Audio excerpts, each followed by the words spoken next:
Hey guys, this is your host, Nick Beardsley, and I want to welcome you back to the Dear Untitled podcast, episode 45.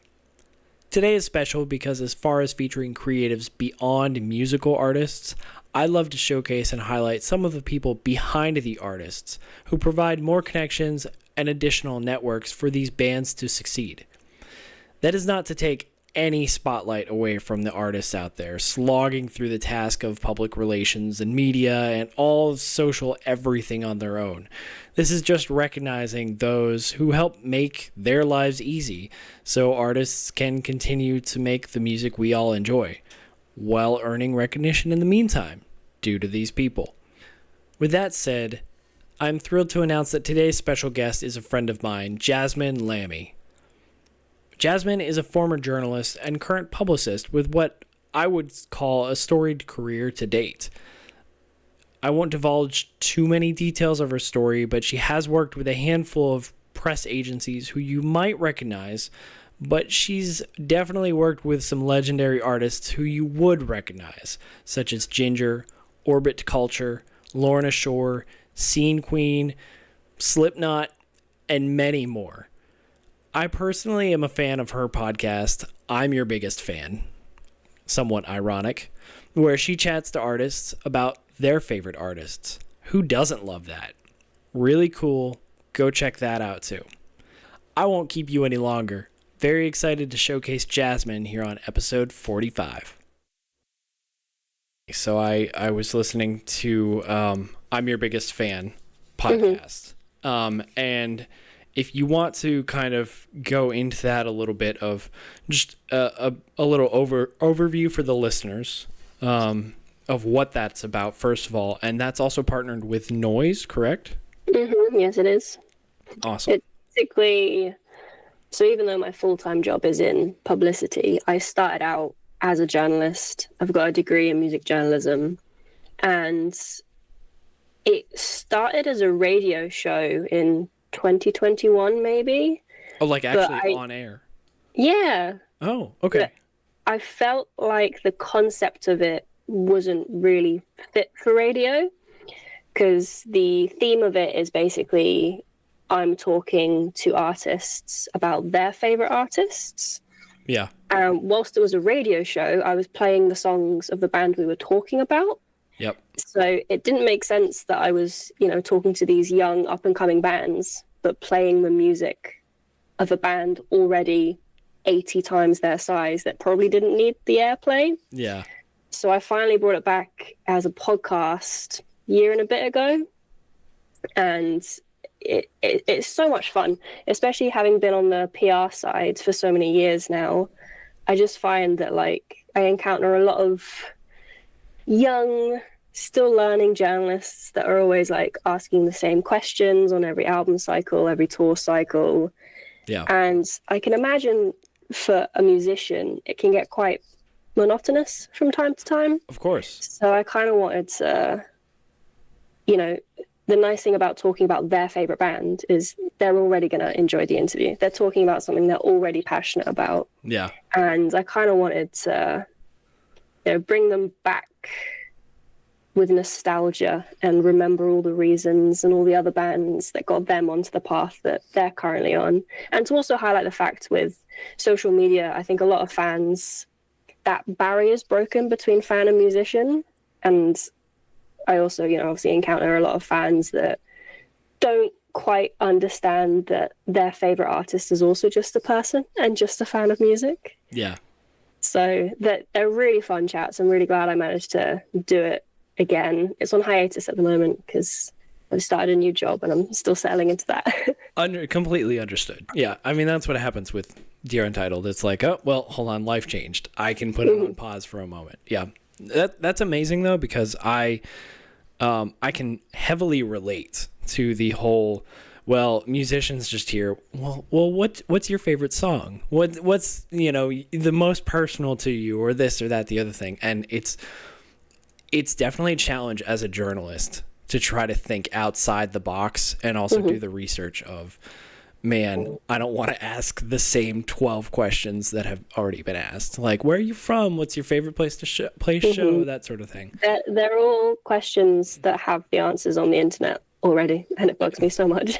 Of course. Yeah. And you know, unfortunately and unfortunately, in kind of the cycle of the internet, you have to have unique content to be found and seen. So, or really have people tune in to begin with. So I love your idea, and somehow I have to probably pay you royalties because I jacked that idea and talked to artists about their favorite songs too. I had Dear Untitled Radio with a co-host, and we had like Dayshell and Joey Sturdish and a few others on and talking about their favorite music. Yeah. So thank you for the idea. There you go. It's all right. There's a market for it now that I'm taking a break. Yeah.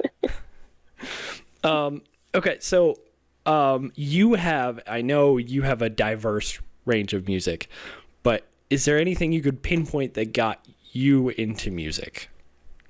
Yes, I have two very clear memories. Like, my mum was always into Bon Jovi. That's always been that was the heaviest she went. So that had always been the soundtrack to my childhood. Yeah. But it was when my mum and dad got back together for a second time, and my dad moved all his stuff back into our house. And it was the first time I'd encountered his music collection. And he was very good at, he never introduced me to anything on purpose, but I accidentally one day came across, so his favorite band is Iron Maiden, and just the imagery of Eddie used to terrify me. Of course. But I accidentally heard the song Bring Your Daughter to the Slaughter for the first time. And I was like, what the fuck is this? This is amazing. And I took it out of the disk drive in the computer that it was on, and I saw the image of Eddie on the CD, and I was like, oh, it's that scary band. Oh, I like this though. So that one kind of that was quite a clear memory. And the second time was both my parents were out, and as an 11-year-old, 9, 10, 11-year-olds, I felt like maybe watching something a 9, 10, 11-year-old shouldn't. So I was going through my parents' DVD collection, and on one of the spines was guns and blood dripping on it. Okay, yeah. And I was like, that looks like something a 9-year-old shouldn't watch. Of course. So I put it in the DVD player, and turns out it was the Guns N' Roses Welcome to the Music Videos collection. Wow. And the first music video on that DVD is Welcome to the Jungle. And the opening riff, it was the first time I'd seen leather and backcombed hairsprayed hair, and the kind of edgy, raw danger to Guns N' Roses at the time. And I was like, okay, something has awoken in me. Mm-hmm. You painted that picture beautifully. Yeah, exactly. So those are two incredibly core memories.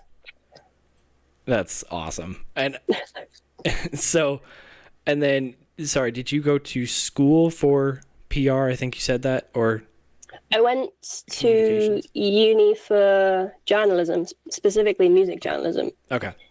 I had one module on PR, but I didn't learn anything from that module. Everything I know about PR, I learned once I actually started doing it. Self-taught, absolutely. So the journalism aspect, meshed with, hey, I love music and I love this music. Just, you were on that track from very early on.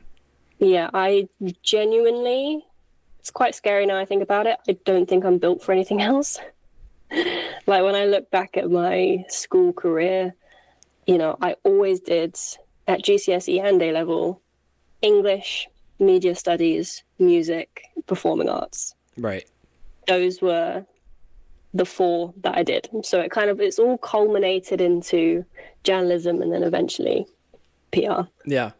If I was to do anything else, I would absolutely have to start from scratch. Now, do you play instruments? I wish I played much better than I have done in the past. Valid. Same. I used to do like this half-term course called Rock School, where you would learn your instrument discipline for the first half of the day. Then the second half of the day, you'd be put in a band and you'd learn some songs. And at the end of the week, you would play a mini concert for your friends and family. Huh. So I did that a couple of times. The first time I did guitar, but my mum thought it was somewhere where you learnt to play. So Like the I basics? was the worst. Yeah, but there was no basics. You have to learn a song by like 4 songs by the end of the week. I didn't even know what a chord was. I didn't even know what the strings were called. Of course. It was embarrassing. But the next 3 times I did vocals. But it's been a very long time since I've done any singing, so please do not ask me to do karaoke anytime soon. No. Well, maybe, yeah. Wow, that's really cool. I mean, it was just like kind of meant to be, and now it's cemented in, and you're stuck here, which is a great place to be. Yeah, I'm not mad about it. I'm not going to complain. No, I mean, do you mind talking about your new job? Because I know you have been working with multiple. Obviously, you have been a journalist, and you've been with multiple PR agencies, and now is it Costa Nostra? Yes, Cosa Nostra. Costa Nostra. My tongue gets tied over that, but that's so much fun. Are you allowed to share some of the artists that you're working with now, or what kind of prompted the move? Was it like an artist specifically of, hey, I want to work with them, so I'm getting on the label? It's kind of what I think. It's quite a wholesome, full circle story for me. When I was at uni, my first ever interview I did with the drummer of Black Stone Cherry. Yep. And that was set up by a woman called Michelle Kerr, who was half the co-directors at Cosa Nostra. That's awesome. She unfortunately sadly passed away late last year. So like I've kind of always known of Cosa Nostra. They've always kind of been aware of who I am and kind of like fallen in and out of like their attention over the years. Mm-hmm. And now it's kind of like, now I do press for that band, the first band I ever interviewed. Wow. For a company that had 2 incredibly strong, independent female co-directors. Yeah. Which is quite cool and quite nice for Absolutely. me. But it wasn't my first step though. I first did an internship just after lockdown for a company called LD Communications. Okay. They aren't music specific. They do mainly events. Oh. But one of the events that they were doing press for was Download Festival. Okay, now it's coming. So thankfully, just timing wise, in the 2 months I was doing that internship, the Download pilot happened. Mm-hmm. As like things were starting to open up in the UK. Yeah. And I walked straight out of that internship because of that Download pilot into a job with a company called Hold Tight. Hold Tight. Yep. And I think Hold Tight was an amazing company for me to start my journey in, because they were just so sweet and so nurturing and a really like nice family orientated environment. Absolutely. Love them so much. And I learned the majority of what I know with them. Mm-hmm. I would not have guessed that was your first position, because I feel like knowing when I was running PR for some bands, it's just like I knew you like just across social media, and I knew you were like ingrained over there. So I'm just shocked that was to find out that was your first position. Yeah, it's quite weird when I look back on it. Like my, I guess, ascension has been quite quick, for lack of a better term. Of course. And like, I've only been doing this for 4 years, which is mad. But Hold Tight were lovely. And then the Noise Cartel, Adam from the Noise Cartel, reached out to me about bringing me on. So that was another kind of like shocker to, I guess, kind of be headhunted by another quite big company that was handling press for like Baby Metal and Polyphia and Sabaton. So I would have been stupid not to take it. Right. So yeah, did that for 2 years. And you meet so many people along the way. I mean, it's just, I look back and Dear Untitled was literally just, I wrote articles because nobody wants to hear about this on my social media. I'll just put it on a blog or a website somewhere, right? People get sick of it. And, over the past, I guess 6-7 years, it's like you meet so many connections globally. Just you talk to people. And I love that. Yeah, I think like a lot of people who aren't in the music industry really underestimate how much networking and socializing is like the basis of everything. Yeah. Because you have no idea who someone might be, what kind of influence they have. And even if they don't have an influence right now, they might do a couple years down the line.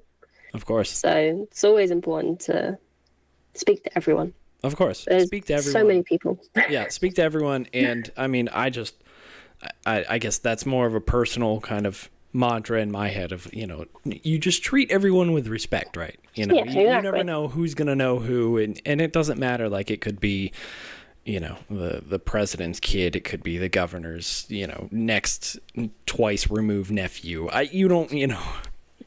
Something like that. So it's always nice to, plus it just makes the world a better place. So that's amazing.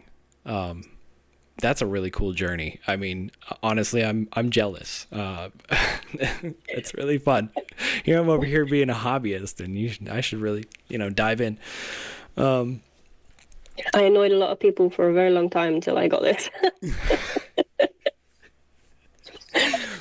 That's funny. I feel like our stories are somewhat similar in that regard. I just feel like I posted so much music. People are like, oh my God, please stop going through your phase. Nope, it's not a phase. It's not a phase. Yeah. A little bit about kind of the PR end, and I really try to kind of gear this towards, again, creatives and a lot of upcoming artists. In terms of kind of positioning in this day and age, do you have any kind of advice for younger artists who are currently just starting out of, step one even? Because I know I tell a lot of people that I talk to of just get on TikTok even, just start posting because nobody knows who you are. Yeah, absolutely. I think obviously I shout a lot about my job and what I do, but the thing is with PR, if you're a really young band, you don't have any music out yet, it's sometimes, most of the time, it's not worth spending money on PR super early on. Yeah. Because PR is one of those things where it helps what you've already got. So the less you have, the less it's probably going to help. Yeah. So you kind of need to like build your organic audience first. And then you can jump on PR to kind of like springboard from that. Mm-hmm. Like if you don't have any music out, you don't have any listeners on Spotify, you don't have any listeners on YouTube, if you're paying hundreds of pounds for PR, it's my job to put you in front of press, but the press are going to look at your Spotify numbers and the shows you're not playing and be like, why would we cover this band? They don't have anything. There's no buzz already. So you kind of need to, it's more worth investing into your live show and your organic audience and your, I guess, like exposure on social media and on TikTok and like your YouTube views and your Spotify numbers. And then from there, you can look at, elevating what you've already got. Yeah. Without the foundation, it is challenging to build on top of anything because there's nothing there to begin with. No exactly. Meant, obviously. And like the sad thing as well is, as much as the internet is a wonderful tool, it's so oversaturated. It's so easy to find tens of hundreds of bands that all sound the same. Yeah. So it's like, what about your band has something different to everyone else that the press are going to want to talk about? Right. And unfortunately, just being a good musician and just writing catchy songs just sometimes isn't enough. There has to be a story behind what you do and why you do it, and like, Yeah. you know, Yeah. press want the juicy gossip. Of course, yeah. They want to know you saved so-and-so out of a burning building and grabbed their guitar on the way, and now you play that guitar. You know, just something like that. Yeah. Exactly. Okay, so for your own music tastes and enjoyment, you've mentioned throughout your interviews, like kind of the first thing you focus is on like vocals and lyrics. Is there a specific reason why kind of that draws you initially?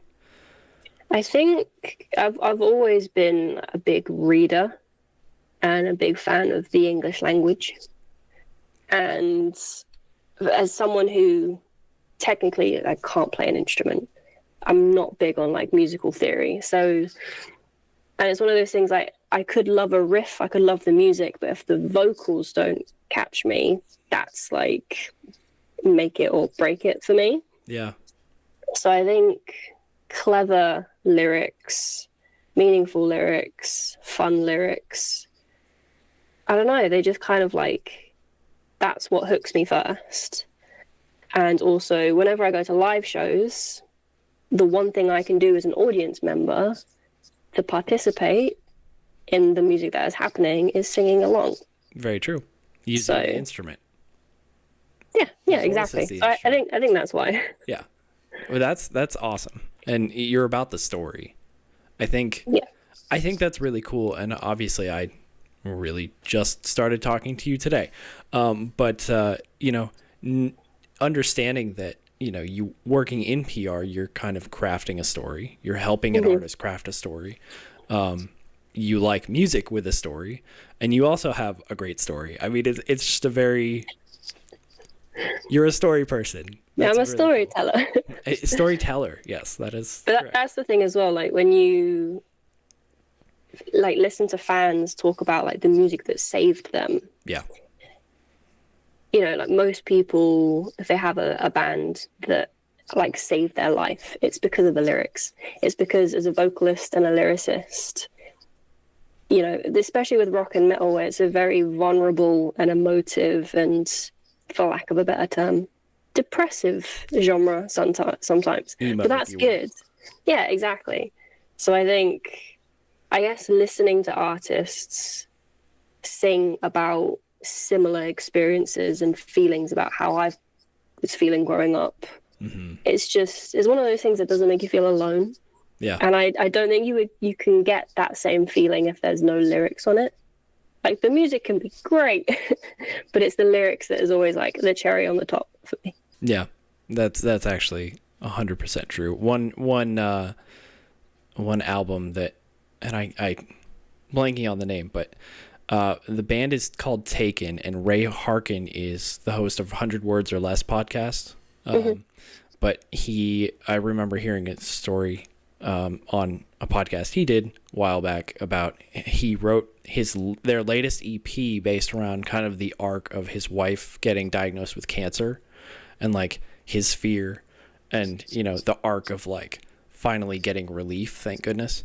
But it's one of those things of just embedding just the raw, visceral sound. Yeah. That's so special. I love music. Yeah. He's a huge influence, actually, why I do this, because it's just, he goes so thorough. It's so cool.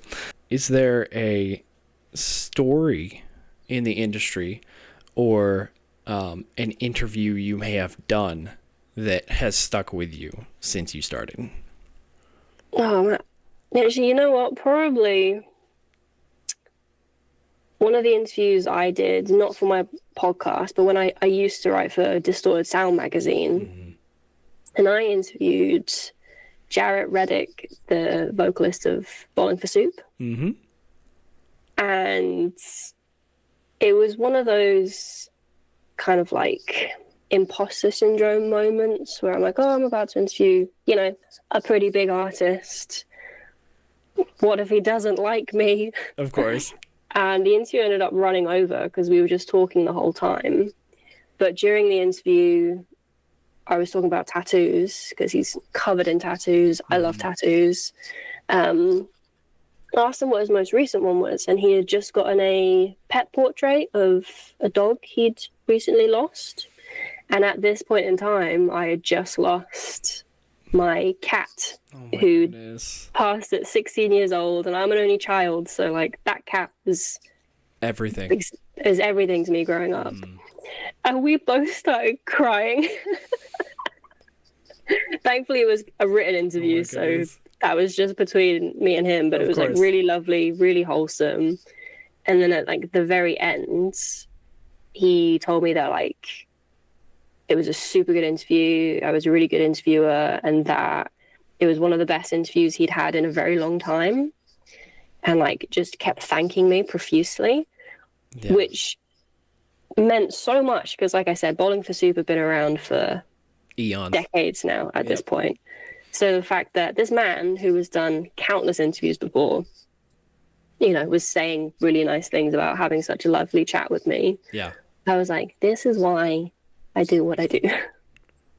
I fully agree, because you meet people and you meet faces just in passing, and like us, and you meet them and you're like, wow, they are a human, you know, like obviously social media kind of like builds a perception, but it's especially with bigger bands and things, it's I always think back to, like, you know, I grew up in the scene era, so you know, it's like Joey Sturgis manufactured that, you know, and it's like finally talking to him and meeting him in, you know, the other interview, and just hearing how wholesome he is with all his outlets to help musicians just be better and learn how to do it.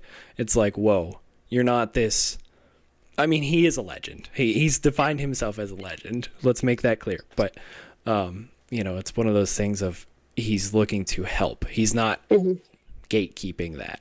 And it's wholesome. You find out these people have obviously the stories and obviously the emotions. You know, you're not, you know, if you're talking to, you know, anyone massive, like anyone, say you get backstage with Metallica or something, it's like, you know, a dream, obviously, but they're humans too.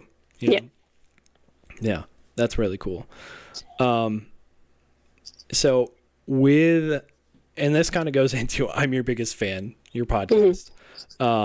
And obviously a very cool concept to let people gush about being biggest fan.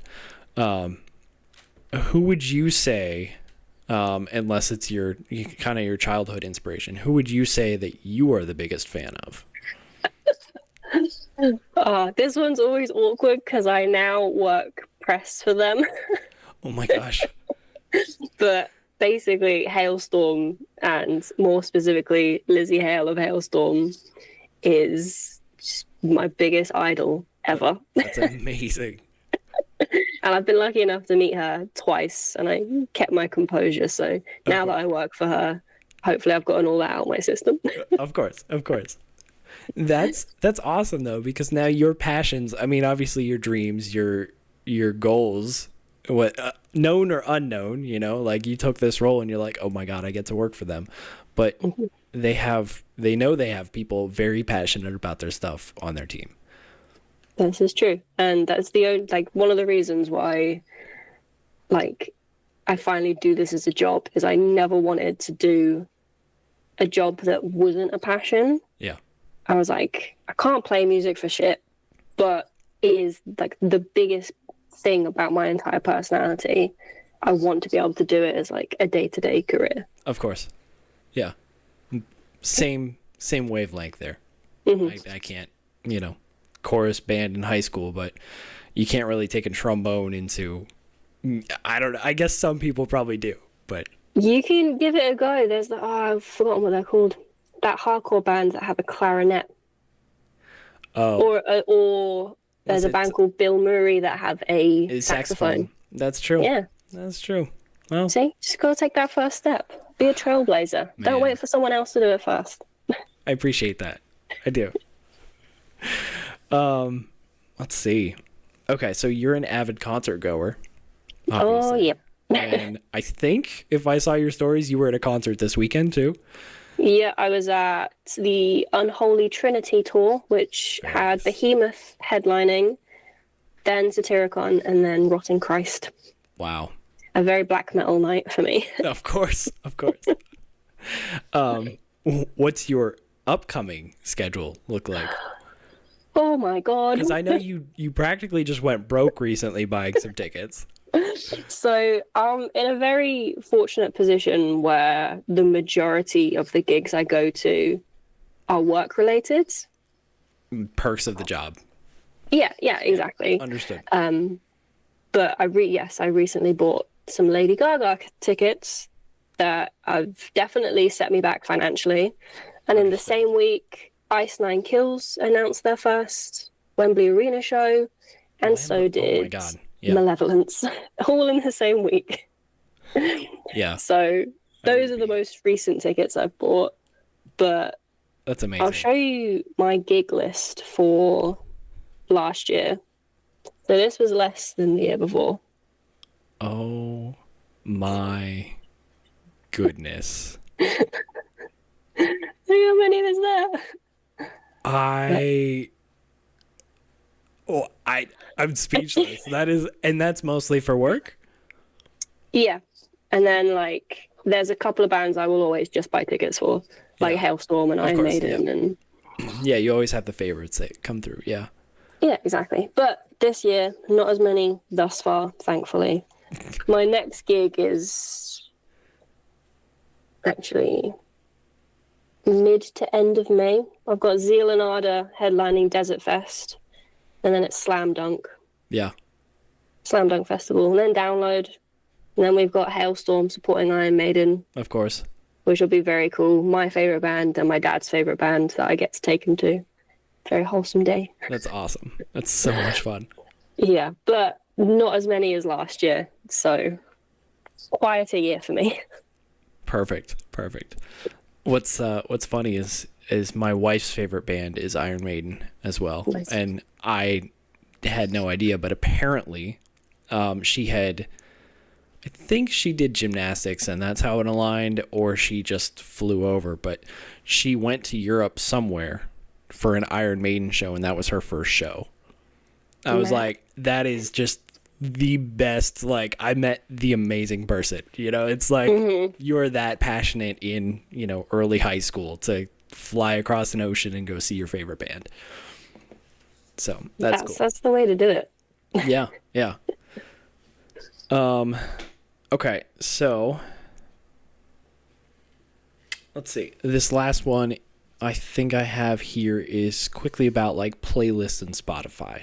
Okay. So I think it was the most recent podcast you did. You mentioned about like a hesitation to convert to Spotify and streaming. And I can relate to that. I was a very stubborn person in regards, but is it more of a physical, I want to own and have this in my hands fan collection feeling that kind of drove you to hesitate on streaming?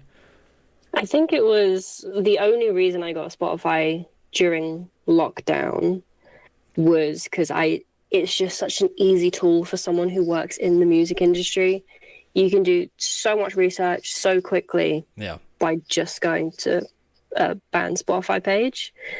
But I'd always loved the ritual of like going to HMV and picking out a couple of CDs a couple of times a month. Mm-hmm. And like, again, because I've always been into lyrics, I would always sit there as a kid with a little sleeve booklet, read the booklet thing, I love that, and booklet. read the lyrics whilst listening to the album.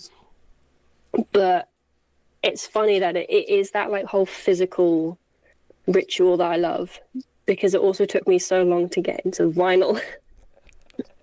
That's not a bad thing for the wallet. No, yeah, exactly. Yeah. I've got quite a few vinyls now. Only one of them I have ever bought myself. So thankfully I also get gifted some vinyls from bands that I work with, which is always nice. That is cool. But I also, like the biggest thing about me and my job this has always been a passion. I'm surrounded by musicians and artists, a lot of them some of my closest friends, and I know how tough it is to be in a band and a musician and an artist these days. You know, especially smaller artists and bands who don't have a whole team behind them. They've got to do everything themselves. And I can only imagine how soul destroying it is growing up only ever wanting to play guitar, but then also having to be your own tour manager, having to be your own merch manager, having to be your own designer, your own publicist for a little bit. Like, that must be exhausting. So if I can give a tenner for a CD to a band that deserves it, then I'd rather do that than put money into the pocket of Spotify. I love that. I love that so very much. Honestly, that speaks, I really think that speaks volumes, just more about not so much, you know, holier than thou, but who you are. Just, you want to support the artists behind the music. Yeah. Whereas where I can, I wish I had more money. I wish I could throw more money at merch. But I wish I could host my own festival. You know, I have them all over. Yeah. There was a joke for a bit when I started because, let's see, some of the first bands I met were Listel, pre-Graphic Nature. I met them when they were Cove. Cool. And I forget, there was there was a band called 13 Weeks. And we took a trip. Went to Dublin for a honeymoon, actually. And I joked. I was like, oh, I'll just take a little flight over. We'll have a show. They're like, dude, we will throw a concert just because you're here. Like, obviously. But, you know, it's one of those things that, like, I just wish I could have my friends together and support them and make sure they get paid out of, you know, the event, that sort of thing. But that's really cool. Well, I know you got to run, but thank you so much. That's all right. Thank you so much for having me on. It's always fun to talk about music in general. Absolutely. Anything and everything. I had a fantastic time talking with Jazmin about what felt like so many things in such little time. With her experience, I know any artist is in good hands, and to think she's working with some of her favorite artists now. I'm not even sure if I could contain myself or hold myself together, honestly. Anyhow, as she mentioned, her podcast, I'm Your Biggest Fan, is currently on a hiatus for a bit while she transitions into her new PR role. But hey, if you haven't listened yet, there's plenty of content to catch up on. Jazmin, thank you so much for taking the time. This has been very cool. Go check out what she does and give her a follow over on socials. All the links you can find in the description. If you liked what you see on the channel, as always, we really appreciate you giving a like, comment, or follow on your platform of choice. You could even choose to give us a rating. That definitely helps on most of the major podcast platforms such as Spotify, Apple Podcasts, etc. For visibility, every interaction counts, and we appreciate you being here, even for a few seconds to tune in. That's everything for today. Until next time, this is your host, Nick Beardsley, saying stay safe and keep rocking.